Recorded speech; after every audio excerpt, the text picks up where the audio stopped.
メイドインチャイナ。はい、皆さんこんにちは、どうもです。今日はですね、久々に天気が晴れたので草刈りをしてみたいと思います。で、この間ですね、Amazon ブラックフライデーでこういうシュレッダーブレードを購入しました。こちらはこのクワイアリンゴっていうメーカーらしいです。 Amazon で検索するとよくこのシュレッダーブレードよく出てくると思うんですけども、今回はこちらのですね、270mm、 そしてこの厚みが 4mm ですね。厚みが 4mm で、ここの幅が 80mm のこのシュレッダーブレードを購入してみました。で、こちらが、津村工業さんの2枚刃ですね。 230mm です。こうしてみると結構その比較がわかると思うんですけども、やはり 270mm なので結構でかいですね。で、厚みなんですけども、津村工業さんの方は、ここですね 1.6 って書いてますので、それに比べてこちらの商品ですね、4mm あるので、結構重量感はあると思います。こうして比較してみると、この厚みっていうんですかね、分かるかと思います。こちらの商品を使ってですね、今日は中華製のシュレッダーブレードがどの程度使えるかっていうのをちょっと試しに草刈りをしてみたいと思いますので、よろしくお願いします。こちらがですね、先月草刈りした場所ですね。前回の比較動画を撮ったところです。チップ層の合力と、津村の2枚刃で、1回草刈りをした場所なんですけども、これが1ヶ月経った感じですね。特に今回チップ層シュレッダーブレードを買ったのがこういう場所ですね。こういう根元まで残ってるこういう草がシュレッダーブレードで刈れるのかどうかっていうところですね。作り的には2枚刃に足が左右生えてるような感じなのでいけるんじゃないかなとは思ってるんですけども、いろんな動画で見る限り粉砕する、上から叩くっていう動画はあるんですけども、こういう密集した土地で使えるのかっていう動画がなかったもので、参考になるんじゃないかなと思うんで、ちょっと試しに使ってみたいと思います。よろしくお願いします。それではちょっとやってみたいと思います。結構重量感はありますね。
り切れますね。ちょっと津村の2枚刃と比べたら重量感は全然やっぱりこっちのが重たいですけど、中華製でも全然メイドインチャイナでも問題なくバリバリ切れますね。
刃を斜めにしています。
反動があるかもしれないですね。やっぱりパワーが必要なこの27ミリだと思います。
12月ですけど、ちょっとやっぱ暑いですね。今日ちょっとここ山口県は雪がそんなに全く降らない地域なんですけどね、久々に晴れたんで草刈りやってるんですけど、中来てるんで、とにかく暑いです。ちょっと頑張ってみたいと思います。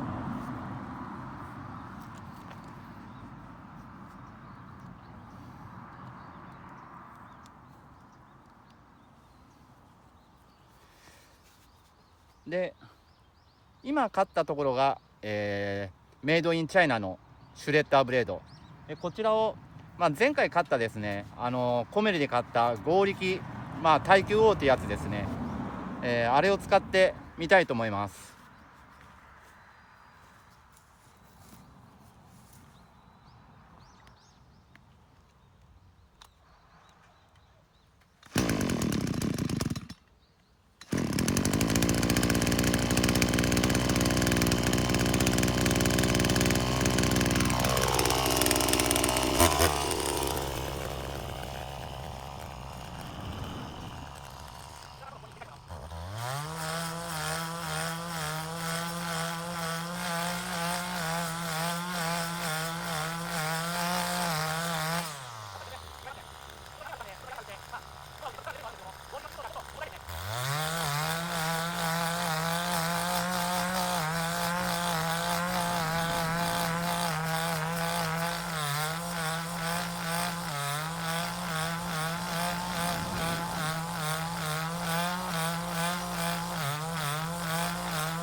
どうでしょうか。でね、こちらが粉砕されてるわけですね。やっぱり全然違いますね。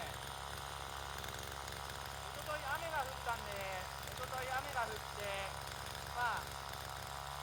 霜が降りてちょっと草が濡れてるのはあるんですけども、合力のチップ層じゃちょっと重たいですね。どうでしょうか。でね、こちらが粉砕されてるわけですね。こちらが今、チップ層で買ったわけですね。チップ層は、草がちょっと湿ってるので、重たいですね。粉砕されないということなので、この時に関してはシュレッダーブレードの方がいいかなと、僕は思いました。上から叩くという動画がすごいあるんですけども、こうやってあれをね、シュレッダーブレードでやるという動画なので、参考にはなるんじゃないかと思います。今回はこれで終わりたいと思います。ぜひ、2枚でこちらの、クワイヤリングのシュレッダーブレード、メイドインチャイナなんですけども、2枚でAmazonで2500円ですね。概要欄にリンク貼っておきますので、使っていただいたら、ぜひそちらの覗いていただければと思います。今回はこれで終わりたいと思います。参考になったという方いらっしゃったら、チャンネル登録、フォローもぜひお願いします。それでは、失礼します。ありがとうございました。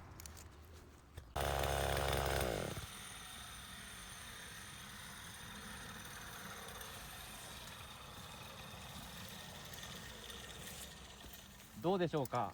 全然こちらが粉砕されてる場所ですね。シュレッダーブレードで粉砕されたところ、こちらが今チップ層で買ったところですね。チップ層はちょっと草がちょっと湿ってるので重たいですね。で、粉砕されないっていうところがあるので、ここの土地に関してはシュレッダーブレードの方がいいかなと、僕は思いました。上から叩くっていう動画はすごいあるんですけども、こうやって荒れた土地をね、シュレッダーブレードでやるっていう動画がなかったので、参考にはなるんじゃないかなと思います。今回はこれで終わりたいと思います。ぜひ2枚でこちらの、クワイヤリンゴのシュレッダーブレード、メイドインチャイナなんですけども、2枚で、Amazon で2500円ですね。概要欄にリンクを貼っておきますので、使ってみたい方がいらっしゃいましたら、ぜひそちらから覗いてみてはいかがでしょうか。今回はこれで動画を終わりたいと思います。参考になったよっていう方がいらっしゃいましたら、チャンネル登録、高評価の方ぜひよろしくお願いします。それでは失礼します。ありがとうございました。